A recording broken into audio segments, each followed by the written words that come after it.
Bonjour à tous et bienvenue dans ce second épisode de présentation des nouveautés de la version 2020.93 de votre solution Sage CLPay.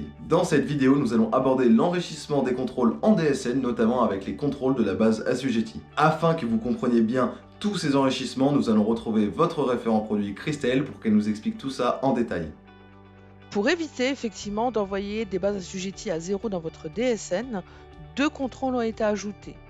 Vous aurez d'une part un message bloquant pour les bases assujetties dont le parent est 02, 03 et vous aurez un avertissement pour les parents 04 et 07.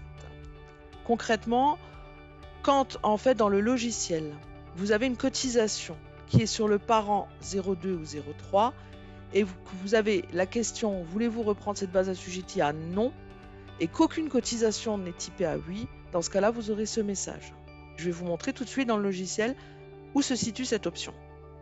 Dans CLPay, cette option se situe dans base cotisation. On va ensuite par exemple prendre la C120 et vous avez ensuite dans l'onglet Dux la nature à ce niveau-là, donc vous voyez qu'elle est à 0,3 et effectivement reprendre la base assujettie dans la DSN est à non. Donc là je vous montre pour la C120, ça peut être d'autres cotisations suivant les cotisations que vous avez dans votre dossier. Donc si on reprend cet exemple 0,3, donc là vous voyez c'est un non. Je vais vous montrer dans le contrôle maintenant le message d'erreur bloquante que vous aurez. Je vais donc aller dans le menu traitement, contrôle DSN et je vais lancer mon contrôle DSN. Et donc là vous voyez j'ai un message bloquant. Aucune cotisation avec une base assujettie 0,2 n'est déclarée en DSN. Ça signifie qu'effectivement j'ai renseigné mon parent 0,2 ou 0,3 puisque vous voyez sur la ligne d'après c'est 0,3 et je n'ai pas indiqué au moins une cotisation avec l'option reprendre à oui. Donc je vais corriger tout de suite, je vais prendre à ce niveau-là donc ma C120. Je double-clique, je fais OK.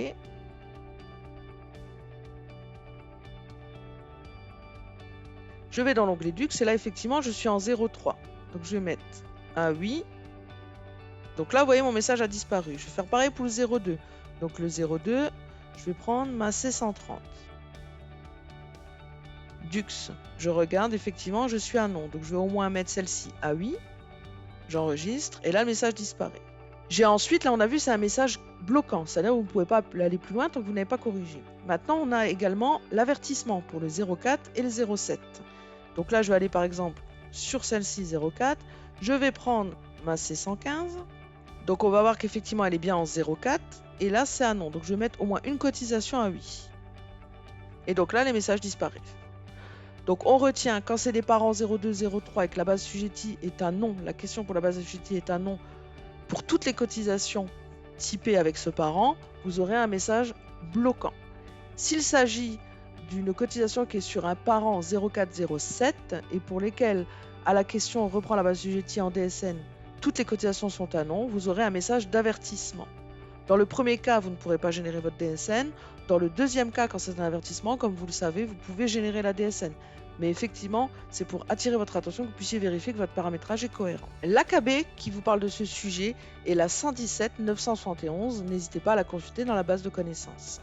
Merci beaucoup Christelle, vous pourrez retrouver la KB 117 971 en cliquant juste ici ou en vous rendant dans la partie description où vous pourrez également retrouver tous les liens de nos plateformes d'assistance. Dans le prochain épisode, Christelle va nous parler d'une autre nouveauté de la nouvelle mise à jour 2020.93, le contrôle sur la quotité de travail. Si vous êtes intéressé par ce sujet, je vous laisse nous rejoindre en cliquant sur la tuile qui va apparaître juste ici. Sinon on se dit à la prochaine, ciao!